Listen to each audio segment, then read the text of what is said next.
Hey, what is up, you heathens? My name is Griefdrums, and in today's video, we're taking a look at Recon Wildlands.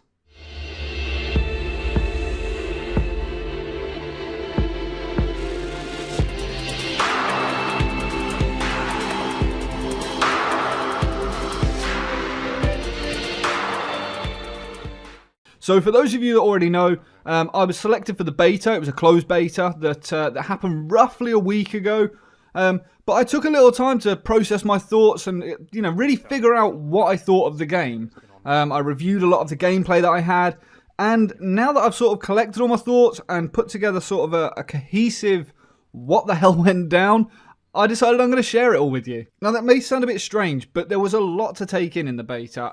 The game wasn't really what I was expecting, and yet at the same time it totally was. Again, it makes no sense for me to say that, I get it. Overall, it was a lot of fun. I logged about 20 hours of gameplay over the course of a few days on what essentially was just a handful of missions, if that. The beta consisted of having access to one of the 21 regions that create this huge Bolivian map. And when I say huge, I mean huge. This thing is like 2.5 times the size of the GTA 5 map, at least. In a world that big, I was really worried that there wouldn't be a whole lot of things to do. But because it's like a sandbox style gameplay, this thing really was a cross between sort of GTA, Far Cry, Metal Gear Solid 5, and I guess you can tie in a bit of The Division. Only not as shit as The Division, in which it took 2 whole box mags of an LMG to put someone down. So when you first start up the game, you're presented with sort of a character customization, and although you can't mold facial features, you can select from an array of head types. And once you've chosen what you want,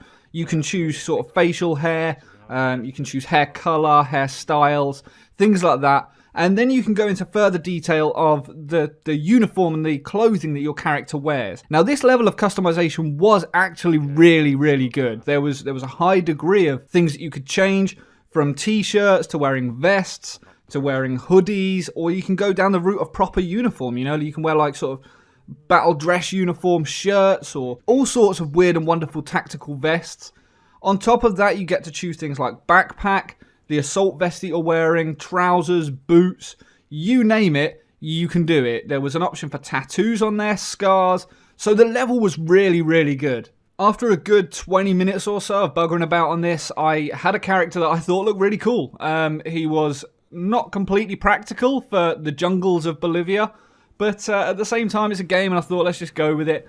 But there is the option that I found later in the game to set up different uniforms. So basically, it sounds really daft. It's like a dress-up Barbie sort of bloody thing. But what you can do is you have like 5 different uniforms that you can set up. And you can change these and customize them at any time. But by setting each one up, you can then flick between them. So I believe this is presumably going to be for if you're traveling throughout the map and you come from the jungles in which you're wearing maybe a ghillie suit, through to the desert, in which a ghillie suit would just not work there. So you can quickly change your entire uniform at that point without having to customize and edit each individual item of clothing. This was a really nice feature, and it is only a minor feature, but it's little touches like this that made the game so much more enjoyable. Depending on how you want to tackle each mission, you can do it your own way. It's down to your own creativity. We went from sniping in ghillie suits through to, full-on assaults from helicopters. We did halo jumps, which is high-altitude jumps and low opening. So we would literally try and get as close to the ground as we could, open the parachute, and then we were down on the ground and just lighting people up. This went well sometimes. It went terribly at other times when people landing on the wrong side of the map almost. But it was just great fun. We even went as far as to strap C4 to the front of a Jeep, drive it into the front of the camp, and then jump out just before it hit the main gate, blew that up, killed a couple of civilians. All went horribly wrong, but nonetheless, the customization that was presented to you and allowed you to do that, if you were doing that still in a ghillie suit, it just would have been crap. It wouldn't have helped in that immersion. So little features like that really did adjust just how well made this game was. Now, it was only a beta, and because of that, you were very, very limited to the number of missions you can do. And I hope this doesn't carry across to the main game. As you're traveling throughout the world, there are several resources for you to find, and by finding these, you can tag them. By tagging them, it then allows you to unlock further things. So there is a skill tree, and you can unlock different attachments for your drone, You can, use your drone to revive people. You can unlock attachments for your guns or, mines and all sorts of things like that. So the skill tree was quite cool. And the idea of tagging resources in order to unlock those, as well as requiring skill points which you find throughout the map, that was a really nice feature. In order to find these skill points, you have to interrogate someone within a local camp. You will go and find their commander, essentially. And you can do it however you want, but we did a lot of stealthing in there, sniping people from distance, and then sneaking in and trying to, interrogate them for the skill point locations. On top of that, there was a lot of sort of stealing helicopters, stealing planes, intercepting trucks, and pretty much stopping convoys, for example. That was really good fun, and, you can go from sniping. We had one sniper up in the tower picking off the driver. We had myself on a minigun in the back of a van. We had someone with C4 strapped to the car, and we had someone else with, I believe it was a grenade launcher ready to go. So as soon as this convoy hit and we'd barricaded off the road with loads of other cars, it was toast. It was done for, and we had it.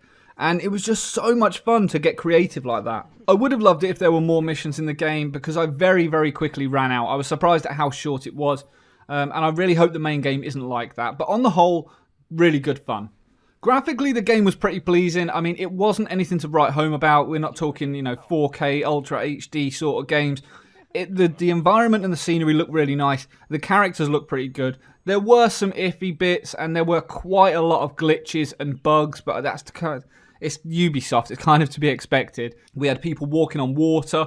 We had helicopters that were blowing up and slowly rotating over and under the ground and then back up again. Weird stuff like that. But again, beta. I'm sure these bugs are going to still be in the game, but we're just at beta. So I can't categorically say that they're not going to look at these things and patch them before it comes out. I didn't really get to play this game single player. I did the whole thing cooperative pretty much. I must have spent about 15 minutes tops on single player and didn't really utilise my team at all, purely because of the fact I was in a party at the time and the server had disconnected. The second it came back up, we carried on back in a squad of 4. At the very least, I had myself and another online, and although you would normally play in a squad of 4 if your team aren't online and you're playing with the AI, you would have 3 AI teammates with you. As soon as you add one person to the game and you start playing cooperatively, you lose everyone else. So, you can go up to 4 people, but as soon as you add one human, the AI disappears. Speaking of AI, the enemies were pretty tame. I don't think they were overly smart. They weren't that clever. I mean, you could get fairly close to them without them spotting you. But when they did spot you, the second they did, the entire camp was alerted, which I thought was a bit odd. I personally like features like Metal Gear or Far Cry, like I suggested, in which they would alert the others through some sort of radio or guard tower or alarm system, rather than just being able to spot you and everyone suddenly knows. I thought that was a little bit daft.